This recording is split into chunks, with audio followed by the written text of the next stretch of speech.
இடைவிடாமல் ஜெபம் பண்ணுங்கள், எப்பொழுதும் மகிழ்ச்சியாயிருங்கள்.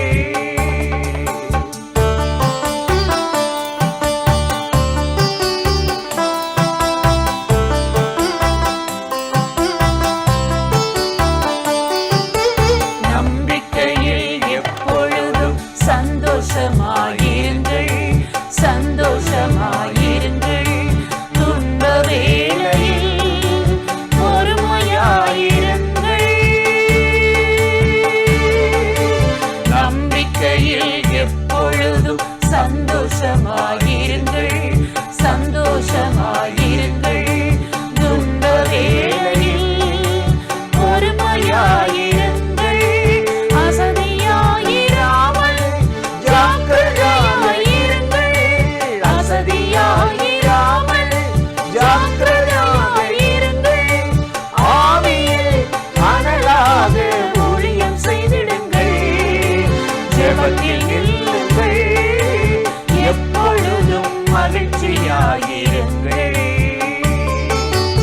இடைவிடாமல் ஜெபம் பண்ணுங்கள், எப்பொழுதும் மகிழ்ச்சியாயிருங்கள்.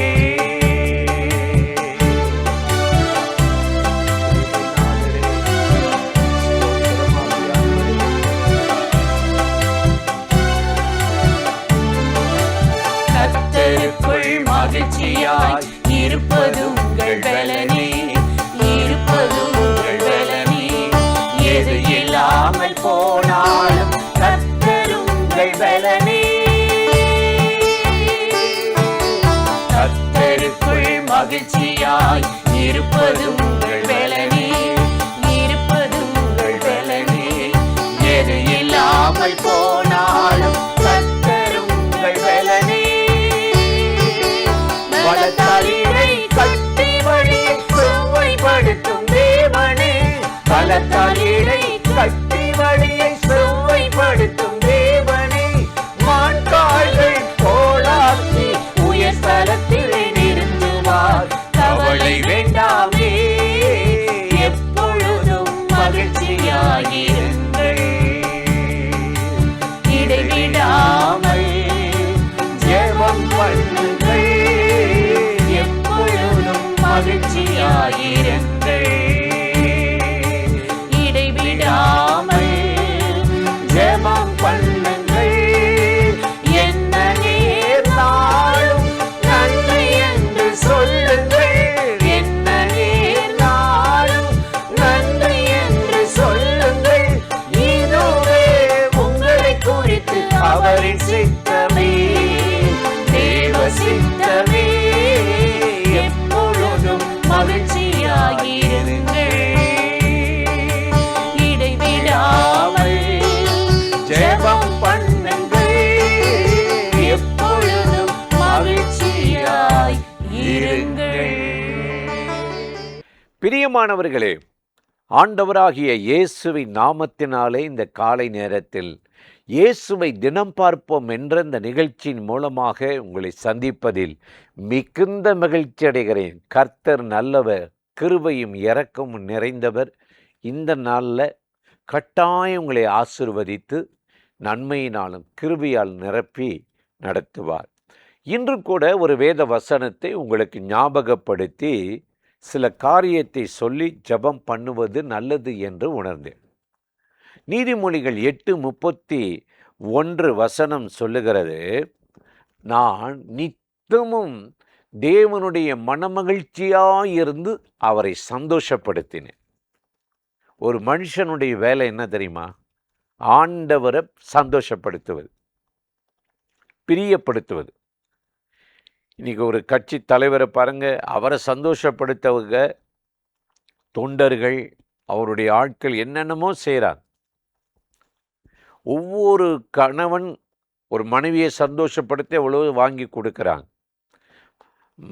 கணவனை சந்தோஷப்படுத்த என்னென்னமோ விதவிதமாக சமைக்கிறாங்க. ஆனால் நம்ம கர்த்தரை சந்தோஷப்படுத்தணுமா, சந்தோஷப்படுத்துகிறோமா, அதை பார்க்கணும்.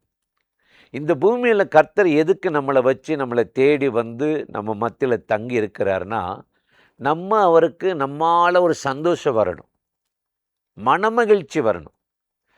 சாத்தான் அவர்கிட்ட போய் இந்த உன் பிள்ளையை பற்றியா, அவன் எப்படி ஒழுக்கம் இல்லாமல் வாழ்கிறான், அப்படி மனநோக பண்ணுற ஆளை நம்ம இருக்கக்கூடாது. நாம் நித்தமும் அவருடைய மனமகிழ்ச்சியை இருந்து நான் அவரை சந்தோஷப்படுத்தினேன் அப்படின்னு நீதிமொழிகளில் ஆவியானவர் ரொம்ப அருமையாய் சொல்லுகிறார். வேதத்தை வாஸ்து பார்த்தா யோசேப்பு நாடு கடத்தப்பட்டு உயர்த்தப்பட்டு தன் குடும்பமெல்லாம் போன போது எகிப்தில் பார்வோனும் அவனுடைய குடும்பமும் ரொம்ப சந்தோஷப்பட்டாங்களா. ஒரு யோசேப்புக்காக, அவன் சொன்ன மங்கள வார்த்தைக்காக என் தேசம் உயர்த்தப்பட்டுச்சுன்னா, இப்போ 70 பேர் அவங்க சந்ததி வர்றாங்களே, இன்னும் என் தேசம் மேன்மை அடையும்னு பார்வோன் யோசேப்பின் சந்ததியை பற்றி ரொம்ப சந்தோஷப்பட்டாரா. 430 வருஷம் எகிப்தின் அடிமையில் இருந்த அந்த ஜனங்களை கர்த்தர் பார்வோனுடைய கையிலேருந்து மீட்டு எகிப்திலிருந்து தப்பு வச்சதை எத்திரே மோசனுடைய மாமி கேட்டபோது ரொம்ப சந்தோஷப்பட்டு கர்த்தரை துதித்தாரா. இன்னைக்கு ஒவ்வொரு காரியத்திலும் ஆண்டவருடைய நாம மகிமை அடையணும், அவருக்கு சந்தோஷத்தை கொண்டு வருகிறவர்களாக நாம் இருக்கணும் தான் கர்த்தருடைய வேதம் ரொம்ப அருமையாக சொல்லுது.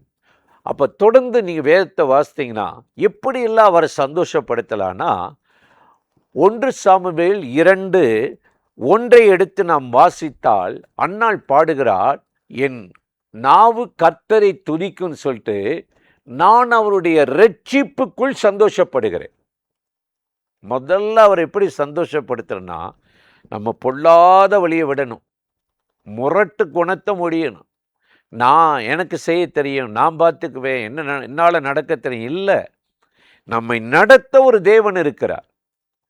அந்த தேவன் நம்மை வலப்பக்கமோ இடப்பக்கமோ சாயாமல் நித்தியத்துக்கு முடிவில்லா ராஜ்யத்துக்கு நடத்ததான் பூமிக்கு இறங்கி வந்தார், நம்மளை ஆண்டு நடத்துவதற்கு. ஆகவே தான் அவர் பிறக்கும்போது தூதர்கள் பாடுகிறார்கள், உன்னதங்களிலே தேவனுக்கு மகிமையும் பூமியிலே சமாதானமும் சந்தோஷம் உண்டாகட்டும். எந்த உள்ளத்துக்குள்ள ஆத்மாவுக்குள்ள இயேசு பிறக்கிறாரோ, மறுபிறப்படைகிறானோ, அந்த ரட்சிப்பின் சந்தோஷம் வருது. இது பணம் கொடுக்காது, வருமானம் கொடுக்காது, வேலை கொடுக்காது, ஜாதி அரசியல் கொடுக்காது, விஞ்ஞானம் கொடுக்காது, ரட்சிப்பினால் வருகிற சந்தோஷம். அதனால தான் சங்கீதக்காரன் 51:12 சொல்லுகிறார், உம்முடைய ரட்சணியத்தின் சந்தோஷத்தை திரும்பத்தார் என்றார். அப்போ சந்தோஷத்துக்கு முக்கிய காரணம், மனம் திரும்புகிற ஒரு பாவி நிமித்தம் பரலோகத்தில் மிகுந்த சந்தோஷம் உண்டாகும் என்று லூக்கா 15:7 சொன்னார்.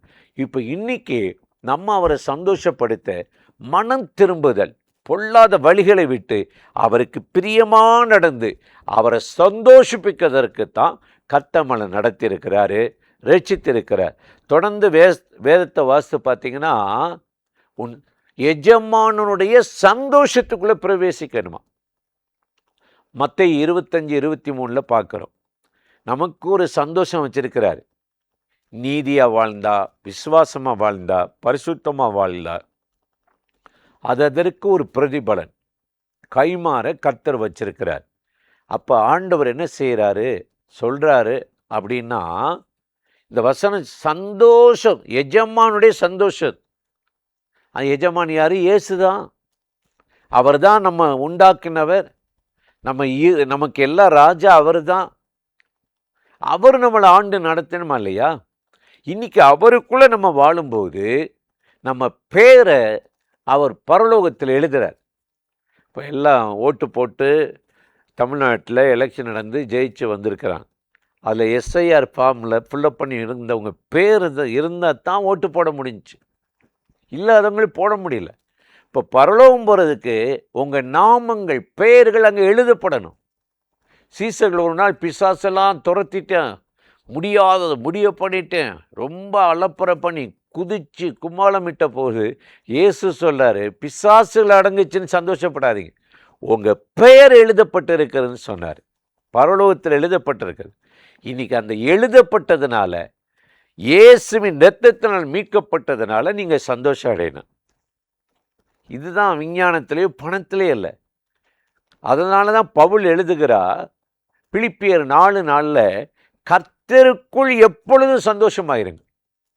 எப்பொழுதும் யாரும் பறிக்காத, எடுக்கக்கூடாத ஒரு சந்தோஷம் எங்கே இருக்குன்னா தேவனுக்குள் இருக்கு, இயேசுவுக்குள் இருக்கு. இவரை உங்கள் சந்தோஷத்தின் காரணம் வைக்காம நீங்கள் பாட்டுக்கு பணத்தையும் நாகரிகத்தையும் நண்பர்களையும் வச்சு இவரை துக்கப்படுத்திங்கன்னா எப்படி சந்தோஷமாக இருக்க முடியும்? அதனால தான் நான் நித்தமும் அவருடைய மனமகிழ்ச்சியாக இருந்து அவரை சந்தோஷிப்பித்து கொண்டிருந்தேன். இன்னைக்கு உங்கள் வாழ்க்கை கிரிகள் மூலமாக கர்த்தரை நீங்கள் சந்தோஷப்படுத்த முடியும்.